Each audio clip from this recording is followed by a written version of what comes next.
In terms of natural resources, because it's such an untouched island, do we see anything else that would probably like promote the investment value here? Well, Lombok is famous for its pearls.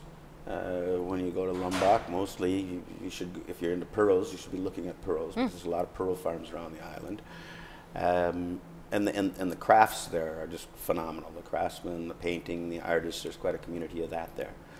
But like I say, as far as industry there's not a lot of industry at all. A lot of pottery, beautiful pottery.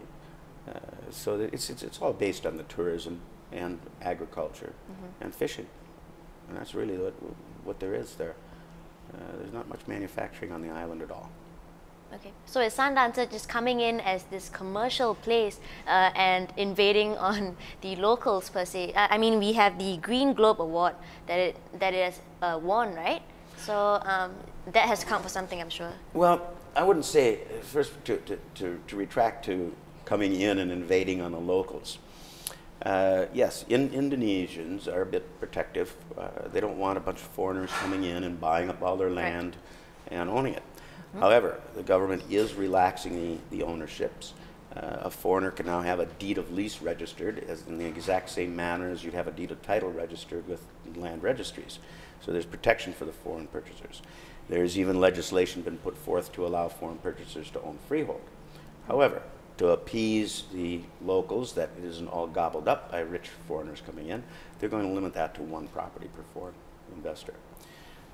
So I wouldn't call Sundancer an invasion for the locals. As a matter of fact, we provided a lot of much needed labor for the locals. There's a local fishing village just down the coast from us, only a very short couple of kilometers away. And of course we used a lot of labor to build the infrastructure and construct Sundancer, and provided those people who now have a lot better homes and better lives because of the jobs that we provide for them there. So we're very well taken there. When we walk on the island, it's hello Pak Gary and Pak Jerry and Pak Dwayne. You know, they all respect us and they're glad that we're there, really. And your follow-up question was? The Green Globe Award. Oh, the Green Globe Award. Yes, we're very proud of the Green Globe Award because we are the first resort ever in Asia to receive the Green Globe Award. We're called Benchmark 21, which means we met 21 standards set out by the Kyoto Protocol for eco-friendly tourism development. These 21 points we achieved set a benchmark. So now other resorts that are being developed to the Green Globe standards will have to meet the same standards that we met. It's such things as extra insulation in the heat walls and in the ceilings, reflective tiles, that sort of thing, to keep the temperatures naturally down so that you're burning up less energy in cooling the apartments. It's things such as the biodiversity system used to dissolve sewage and waste and recycle it into water for the gardens and that sort of thing.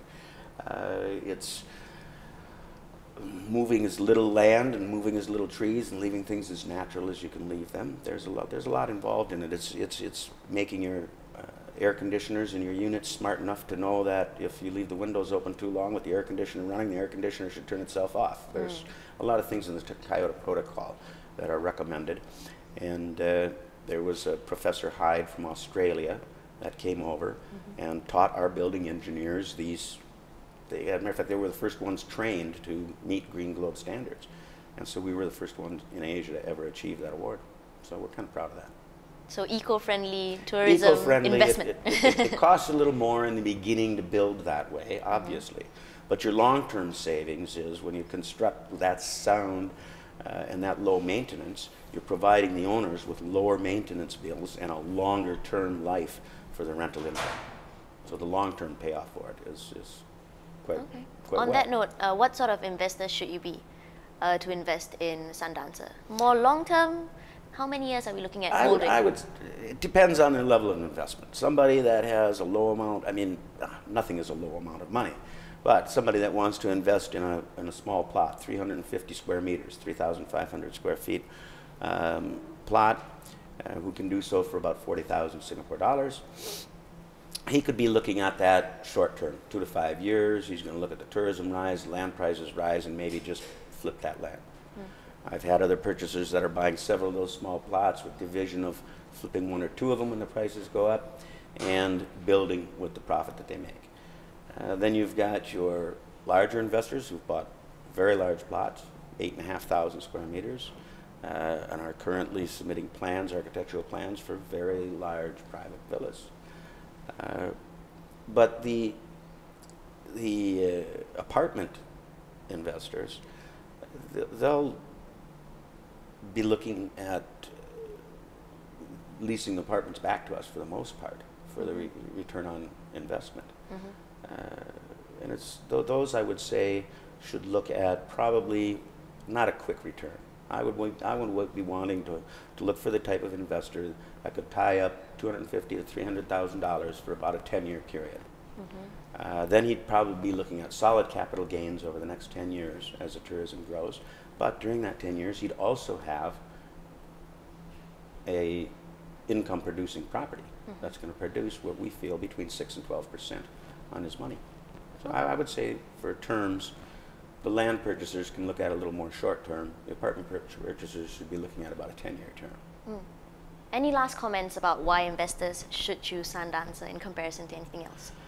Well, number one reason is it's a very prime location.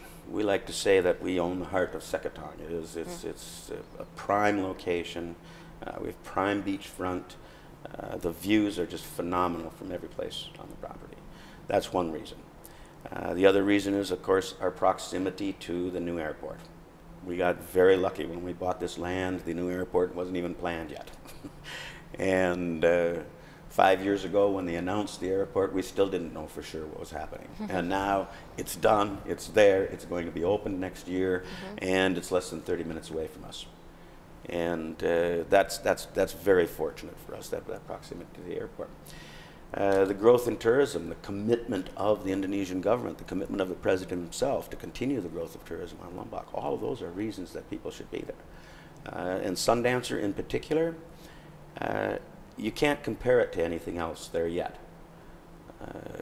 You've got you've got hotel operations up in Senggigi, which are standard hotel operations. Here you've got the opportunity to purchase a luxury apartment that will be managed like a hotel, but you don't have to worry about buying a villa and then providing security, then providing maintenance, then providing management, and then marketing it to the travel agents in order to produce an income. So yes, I could probably build and own a villa on Lombok cheaper. I could buy in Sundancer, but it wouldn't be an income producing property for me. And that's the advantage they'll have with Sundancer.